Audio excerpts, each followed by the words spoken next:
Purihin ang Diyos, purihin ang ating Panginoon. Nangihina ka ba? Ikaw ba'y nalilito? Ikaw ba'y naguguluhan? Baka naman, inaalagaan ka ng masamang espiritu. Sa Ebanghelyo ngayon makikita natin na pinalayas ni Jesus ang masamang espiritu sa isang taong inaalihan, pinahihirapan. Dito natin makikita na may kapangyarihan ng Diyos. Mas makapangyarihan siya sa masamang espiritu. Kaya kapatid, ito ang pagtuunan natin ng pansin ngayong araw na ito. Kahit sa Ebanghelyo ngayon, makikita natin ang isang lalaking nagsisigaw nung nakita niya si Jesus. At sinabi ni Jesus, tumahimik ka, lumabas ka sa kanya. At gumaling ang lalaki. Dito makita natin sa loob pa ng sinagoga, sa isang lugar na hindi mo asahan na nandun ang demonyo. Kaya kapatid, kahit saan tayo, kahit anuman ang kalagayan natin, isigaw natin ang pangalan ni Jesus dahil meron siyang kapangyarihan. Merong kapangyarihan ang pangalan ni Jesus. Kung ikaw ay nangihina, nanlulumo, o nalilito sa buhay, tawagin mo ang pangalan ni Jesus. Sabihin mo, nanghihina ako, Jesus, palayain mo ako at darating ang Diyos. May paalala ang Diyos sa iyo at sa akin ngayon na dapat tayong mapagmatsyag lagi. Dahil ang masamang espiritu ay umali-aligid sa atin, sa ating pamilya.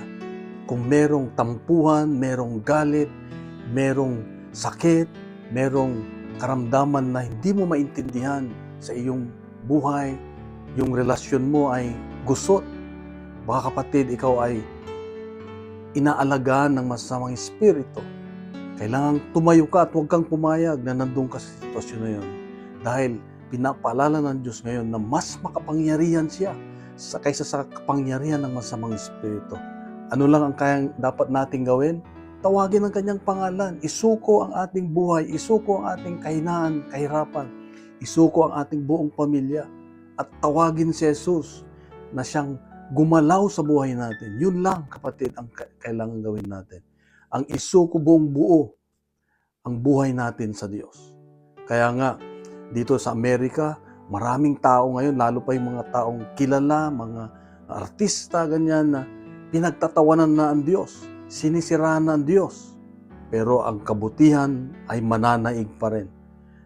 Tayo dapat ay doon sa kabutihan. Kasama natin ang Diyos. Kapatid, huwag kang mapanghina ng loob.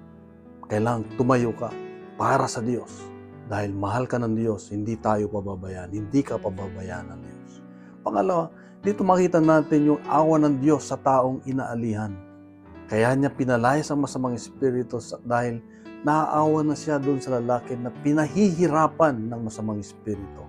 Ganon din tayo, kapatid. May mga pagkakataon na pinahihirapan tayo ng masamang espiritu na kung saan kailangan natin ang lakas ng Diyos, ang kapangyarihan ng Diyos na lumayas sa ating buhay upang magkaroon tayo ng kapayapaan, kagalakan sa buhay at maranasan natin ang presensya ng Diyos. Kaya kapatid, huwag kang matakot, huwag kang manghina. May kapangyarihan ang pangalan ng Diyos, ni Jesus. Tawagin mo lamang, ikaw ay maliligtas, ikaw ay makakalaya, ikaw ay makalaya. Dahil mahal ka ng Diyos, mahal tayo ng Diyos, palalayain tayo ng Diyos. Kaya nga kapatid, magandang tanungin natin ang sarili natin. Ano ba yung mga bagay na dapat isuko natin sa Diyos? Ano ba yung mga bagay na nahihirapan tayo? Dito ay palalayain tayo ng Diyos. Isa pa, paano ba gumagalaw ang Diyos sa buhay natin? Pinapayagan ba natin siya na gumalaw para tayo ay magkaroon ng kalayaan? Kapatid, nasa iyo at nasa akin ang tanong na yan. Nasa atin ang paggawa. Maraming salamat mga kapatid sa patuloy niyong pagkikinig sa ating daily gospel. Kung ito'y nakabless sa atin at naka-inspire, bahagi natin sa iba upang mas marami pa ang mararating ng salita ng Diyos, ng pagmamahal ng Diyos. Pagpalain ka at ng iyong mga mahal sa buhay. God bless. God is good.